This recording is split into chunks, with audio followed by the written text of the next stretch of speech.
Réunion de crise chez Red Bull. Ah, on est loin de la joie de Suzuka, hein. Ah bah oui, la clim est grande, hein. Retour à la réalité pour les fans de Max et les fans de Red Bull. Suzuka n'était qu'une anomalie dans la matrice, finalement.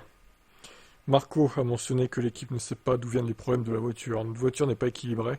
Nous ne savons pas ce qui ne va pas avec elle. De plus, Verstappen a connu 2 arrêts très lents. Le Néerlandais n'était pas content. Si ensuite aussi les 2 arrêts au stand se passent mal, l'humeur de Max est affectée. Avec une telle performance, le championnat ne se réalisera pas. Marco a parlé de problèmes structurels persistants chez Red Bull. C'est une période difficile, mais le personnel technique doit s'asseoir et d'aborder les problèmes ouvertement, puis essayer de sortir de cette impasse ensemble. Il ne s'agit pas de course ici, mais les problèmes sont là depuis longtemps. Et nous tournons en rond. Et ça va faire qu'empirer, je pense. Car la concurrence s'améliore, de course en course.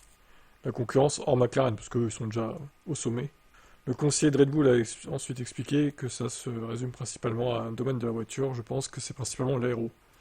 Après le Grand Prix de Miami, la phase européenne de la saison commencera. Marco espère que l'équipe pourra progresser à ce moment-là. À court terme, rien ne peut être fait concernant l'aspect technique. Mais lorsque nous arrivons en Europe, il y aura heureusement des progrès. Oui, mais vous ne serez pas les seuls à progresser. Ferrari progressera. Mercedes progressera.